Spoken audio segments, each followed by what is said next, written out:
Hi, everybody. Colter Brown here from the Northern Ag Network with our farm and ranch news. And producers from across Montana and the region are gathered in Billings for the Winter Thaw Conference. We're discussing cattle markets here as well as tips to boost profitability on the ranch. So, a lot of good things being covered, and a very special guest with us today, Greg Ibach, USDA Under Secretary for Marketing and Regulatory Programs. Greg, we're really excited to have you here in Billings. And like I said, a lot of discussion on cattle markets. Producers are concerned and want to boost some transparency in both the cash and futures markets. What's your department with USDA doing to address some of these concerns that producers have?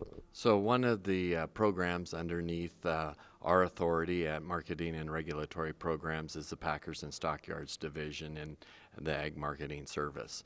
And so since the fire, we've been very actively involved with communicating with the cattle industry as well as the packing industry to try to see just what happened and how we might be able to evaluate and be better prepared if we would have another event, but also make sure that everything that did happen was as a result of market signals and not undue influence in the marketplace. Absolutely. And so I know that Ag Secretary Sonny Perdue directed an investigation after that fire to kind of look into those beef packing margins. What can you tell us? Is that going to be available anytime soon? Yeah, we're getting very close to completing that.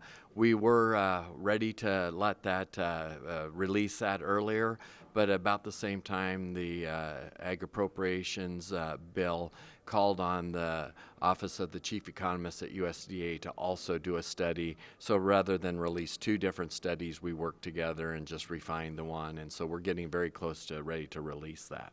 Okay, well, switching gears on you a little bit from the marketing side, one of the big items of the last year has been traceability. We had a lot of discussion about switching from metal bangs tags to electronic RFID tags. A little bit of a hold off there of pushing through that program, so can you tell us where that stands right now?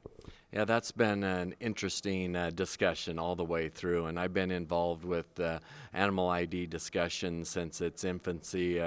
Maybe 15 years ago, I was on some of those committees as a Nebraskan then, and we are trying to figure out how we can work EID into the breeding herd and only in those animals that move between states. And we hope to be able to help producers integrate animal ID, electronic ID, to facilitate the movement of those cattle through livestock auction markets, as well as capturing that data when they go to slaughter. And again, it's only in the breeding herd, and we're still allowing producers to use brands, pedigree, tattoos, and some other forms of identification too if they want to, and the two states that the cattle are moving between both agree that that is an adequate identification mechanism. Okay, well, that's certainly helpful for producers to know, I think. One more program that falls under your purview, several good ones that we utilize here in Montana, Wyoming, but wildlife services. That's an important one for producers where we're dealing a lot with grizzly bears and working closely with wildlife services. How is that relationship going, and how much do producers depend on wildlife services? Well, Wildlife Services has turned into one of the most interesting programs under my purview. And the Secretary Perdue also has strong support for the work that Wildlife Services does, especially since almost all the time it's a partnership between the farmer, the rancher, and the federal government. We continue to be aware of the threat that grizzlies are posing here in Montana. We stand ready to work with farmers like we and ranchers as we have already, but we're also in conversation with the Department of Interior about how we might be able to work with them to increase our efforts there to be able to decrease and meet the concerns that ranchers have about the predation that they experience.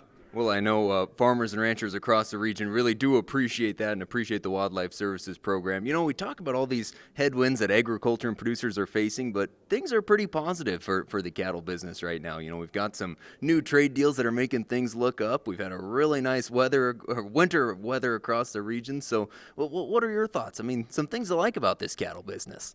Well, as a rancher myself, I'm feeling more optimistic as well. Of course, the weather's been better this year. We're not knee-deep in the mud like we were last year in Nebraska, and I think the snow has been better across the whole beef belt here, upper beef belt this year.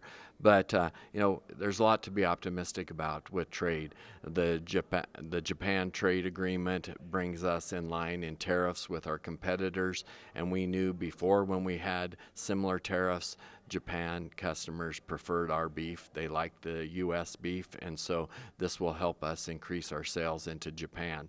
And the other, I think, really exciting development is the Phase 1 China deal.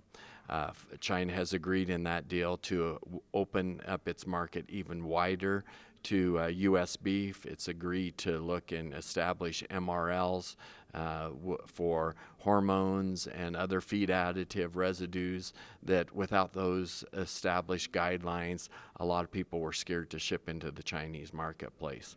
We think that this new agreement could allow as much as $1 to maybe even $4 billion worth of beef to flow into China, and that's a huge deal.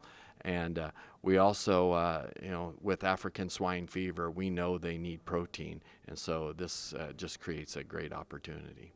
Absolutely, a lot of opportunity for cattle producers. Greg, we really appreciate you being here in Billings and addressing these producers on some of these concerns that they have. So thanks for coming. And thank you for spending time with me today. Absolutely. Well, that's going to do it for us from the Winter Thaw Conference. I'm Colter Brown from the Northern Ag Network.